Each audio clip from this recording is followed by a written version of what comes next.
এই সময় কম, শুরু করো। আসসালামু আলাইকুম বড় ভাই। ওয়ালাইকুম আসসালাম ছোট ভাই। এইদিকে দলবল নিয়ে হাজির হলো এক যুবক। চলেন এদের গুরুজনের খবর নেওয়া যাক। কিন্তু এ কি, এটা তো ফয়সাল মাস্তান দেখা যায়। মাফ করে দেন হুজুর, আমার ভুল হয়ে গেছে। এই চায়া থাকোস কেন কি কবি ক তুই কইলেই তো আমি কমোহ। कौन है ये लोग? कहां से आते हैं ये? আরে মিয়া সাওয়াসেই বাদ দেন। এইদিকে ট্রেনে লেগে বয়ে থাকতে থাকতে সকাল হয়ে গেল। সকালে গিয়ে ট্রেন আসলো। আওয়াজ এত উঁচা কেন বাতি যা? খবর কি? খবর আর কি হইব, হিজলা খালারা তো আমাদের মান সম্মান লুইট্টা পুইট্টা খাইতাছে।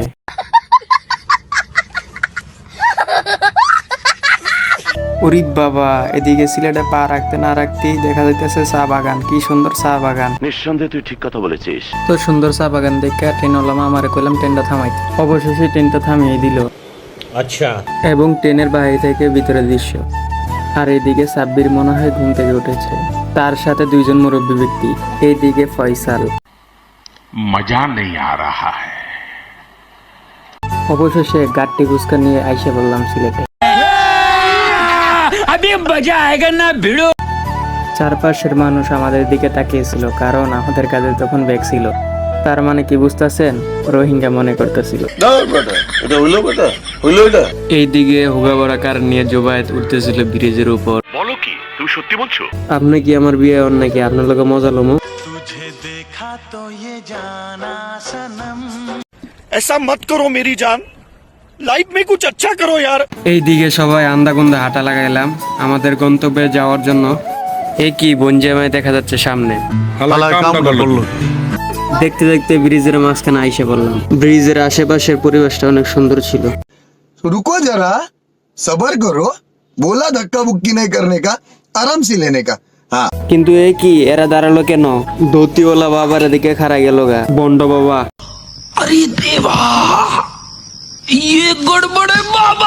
আশেপাশে পরিবেশটা দেখে মন চাইতেছিল যে একটা সঙ্গীত গাইতে। চলেন শুরু করি। 3, 2, 1.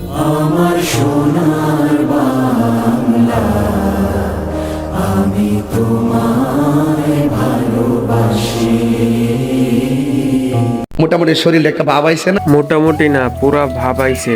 মানে কি বলবো, যাই হোক। তো চলে আসলাম হযরত শাহজালালের মাজারে। আমরা সবাই অনেক এক্সাইটেড ছিলাম এবং সবাই মিলে মাজারে প্রবেশ করতেছিলাম। মাজারে ঢোকার পরে প্রথমে অনেকগুলো কবুতর একসাথে দেখি। এখানে জালালি কবুতর বাদেও অন্যান্য কবুতর ছিল। কবুতরগুলো দেখার পরে আমরা চলে আসলাম সরাসরি মাছগুলো দেখে। সব মাছগুলো অনেক বড় বড় ছিল। এখানের মাছগুলা মানুষের সাথে বন্ধুত্ব করতে জানে। আমি না হলেও 10 মিনিট ধরে মাছগুলোকে অবজারভেশন করতেছিলাম। মাছগুলো দেখা শেষে সবাই মিলে জাফলং এর উদ্দেশ্যে রওনা হলাম। প্রায় 1.5 ঘন্টা পরে এসে বললাম জাফলং এ। আজ একটা বিরাট ফাটাফাটি হইব। জাফলং এ আসার পরে দেখতেছিলাম সবাই সবার মোবাইল দিয়ে ভিডিও করতেছিল, তাই আমরাও ভিডিও করা শুরু করে দিই। আর এখানের ভিউটা ছিল দেখার মতন, চারদিকে পাহাড় আর পাহাড়। अच्छा हमको सिखा रिया है। এখানে আসার পর সবাই সবার মতন ঘোরাফেরা করতেছিল এবং সবাই আলাদা হয়ে যায়। তারপর সবাই একসাথে গোসল করি। সবাই পানিতে নামার ফলে আর কোনো ভিডিও হয়নি এখানে। এখানের পানিটা অনেক ঠান্ডা ছিল। তারপর সবাই মিলে গাড়িতে উঠে যায়, কিন্তু ড্রাইভার মামা আমাদেরকে একটা বাসা নিয়ে আসে। ভিতরে ঢুকে দেখি এই বাড়িতে হরিণ পালা বসা করে। সবাই হরিণগুলোকে ডাকতেছিল, কিন্তু হরিণগুলো আমাদের কথায় কোনো পাত্তাই দিতেছিল না। এই বাড়ির চারপাশে গাছপালার ছায়ার কারণে পরিবেশটা অনেক ফুটে উঠেছিল এবং সবাই মিলে পরিবেশটা উপভোগ করি।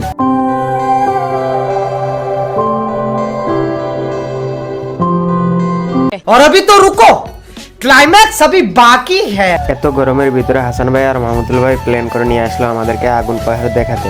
আমাদের 2 হাফেজ সাহেব ছিল সবার সামনে। আমি ভেবেছিলাম আগুন পাহাড়টা হয়তো অনেক বড় হবে। আগুন পাহাড় ততটা বড় না যতটা আমি ভেবেছিলাম। সামনে যে পাহাড়টা দেখতেছেন এইটাই আগুন পাহাড়। আগুন পাহাড়ের নিচে ছিল বালি, আর এই বালিতে লাঠি দিয়ে লাড়াচাড়া করলে আগুন জ্বলে ওঠে। অসম্ভব। আরে মান্না ভাই, সম্ভব। আপনি আমাকে কি বোঝাতে চাইছেন আমি ঠিক বুঝতে পারছি না। এখানে আর বুঝার কি আছে, নিচে গ্যাসের খনি আছে, তাই এখানে আগুন জ্বলে।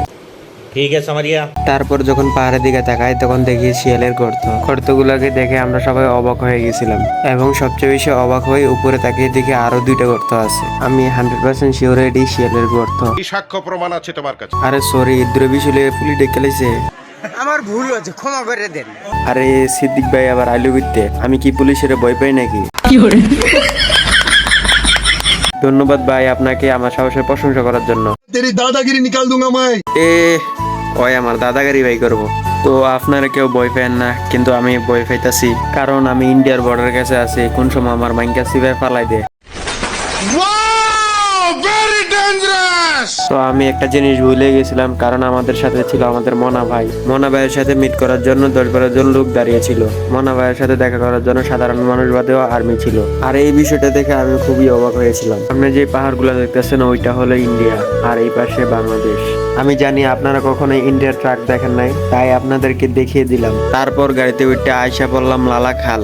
লালা খালের পানি ছিল লাল কালার, এবং এখানে পর্যাপ্ত পানি না থাকার কারণে আমরা নৌকা দিয়ে ঘুরিনি। এই লালা খাল নদীতে ডুব দিলে হীরা মুক্তা পাওয়া যায়। এখানের মানুষ হীরা মুক্তা খেয়ে বেঁচে থাকে। এখন আপনাদের 4 জন অসহায় ব্যক্তিদের দেখাবো। তাদের 4 জনের মধ্যে এখানে 2 জন। এদের কোনো ঘুমানোর জায়গা নেই, এরা অনেক অসহায়। আরে চোখের পানিতে বোকটা বাইসা যা। এদের জন্য স্ক্রিনে দেওয়া নাম্বারে টাকা পাঠান সবাই। তো তারপর রওনা দিলাম সাদা পাথরের উদ্দেশ্যে। সবাই মিলে এই সুন্দর ভিউটা দেখে গাড়ি থামিয়ে দিলাম। আমরা সবাই যাচ্ছিলাম ভিতরে ঢুকতে, কিন্তু এখানে গার্ড বললো যে ভিতরে ঢুকা নিষেধ। তো আর কি করব, বাইরে থেকে দেখলাম দৃশ্যটা। দেরি না করে তারপর তাড়াহুড়ো করে গাড়িতে উঠে গেলাম। এই হলো সাদা পাথর যাওয়ার মূল রাস্তা। এই দিকে হাসান ভাই অনেক প্যারা খাইতেছিল, কারণ হাসান ভাই হলো আমাদের এই যাত্রার গাইড। তো দেখতেই পারতেছেন আকাশটা মেঘলা, বৃষ্টি বৃষ্টি ভাব। এইভাবে কোনো নয় লাভ। বলেন কি? হ্যাঁ আমি ঠিকই বলছি। আমি বিশ্বাস করি না। তোমার বিশ্বাসের গুল্লি মারি। আমি একবারের কথা 2 বার বলি না, কারণ আমি এক কথার মানুষ।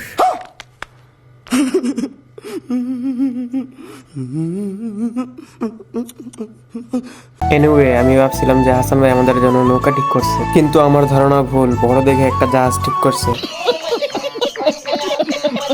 তো নৌকা থেকে সামনের ভিউটা উপভোগ করুন। সফর সফর শহর শহর রোজানা রোজানা, সময় কখন কোথায় দাঁড়ায় অজানা অজানা।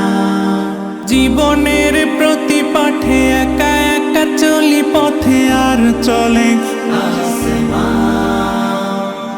আসমানি রঙে ডুবে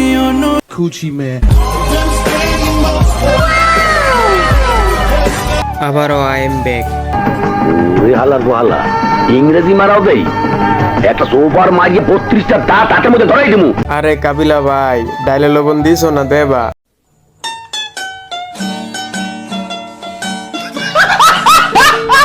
তো যাই হোক, সিলেট সাদা পাথরে আইসা করলাম। ওরে সালা, এখানে পাথরের মেলা। এখানে আইসা সবাই মিলে একটা গ্রুপ ফটো নিয়ে নিলাম। আর পাহাড় থেকে পড়া ঝর্ণা পানি। এখানে পানিটা অনেক পরিষ্কার ছিল।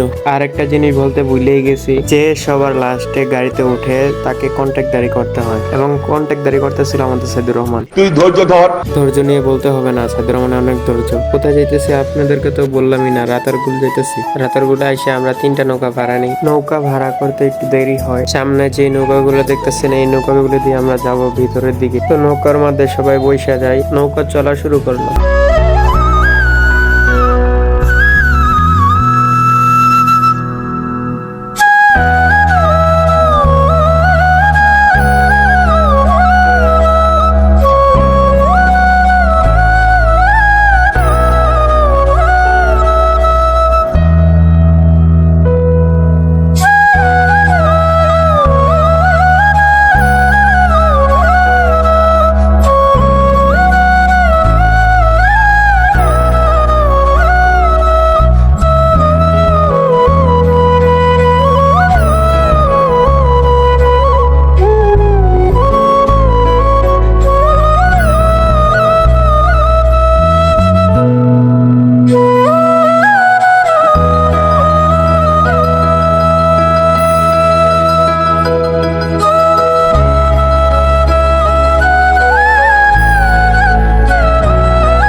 যাওয়ার সময় গেলাম সুন্দর মতো, আসার সময় 3 নৌকা মিলে রেস লাগিয়ে গেলাম গা। এদিকে দেখতেই পারতেছেন কে কার আগে যাবে। রেস লাগার মূলত কারণ হলো সবার শরীর ভিজা, বৃষ্টিতে ভিজে গিয়েছিল সবাই। সামনে দেখতে পারতেছেন এটা হলো হাসান ভাইয়ের টিম, সবার আগে চলে গেছে। এদিকে শরীফ ভাই যাইতেছে আমাদের আগে যাইতে, আমরাও শুরু হয়ে যাই, হাত দিয়ে চালানো শুরু করি নৌকা। মূলত এই জায়গাটায় অনেক মজা হয়। শরীফ ভাইও চাইতেছে যে না হারতে রেসটাতে, এখানে কেউ কাউকে ছাড় দেবে না, এটাই স্বাভাবিক। পঞ্জমে কইতেছিল কিভাবে এই রেসটা জিতবো। আমারে যদি ধমক না দেন তাইলে একটা বিকল্প পরামর্শ দিতে পারি। আপনার পরামর্শ লাগবে না, আমাদের রেস খেলা শেষ। তো এইবার চলে এসে চা বাগান দেখার জন্য। চা বাগানের সামনে এসে আমাদের গাড়ি ব্রেক মেরে দিল, সবাই নেমে গেলাম গাড়ির থেকে।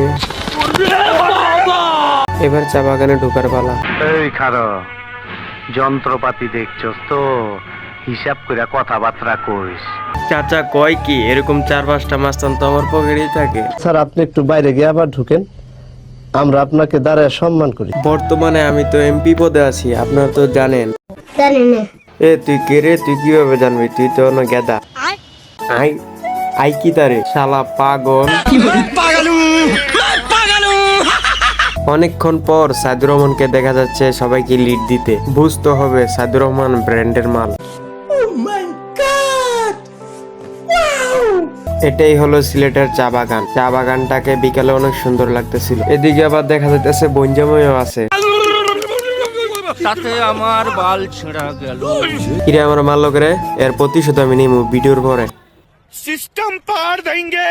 একেবারে উপর থেকে চা বাগানের দৃশ্য। সিলেটে আসলে অবশ্যই চা বাগান দেখে যাবেন। গাঞ্জা খাই কুল পাই না। আপনার চা বাগানে আসার দরকার নাই, আপনার গাঞ্জাই খান। क्या सोच है रे तेरी, मानना पड़ेगा।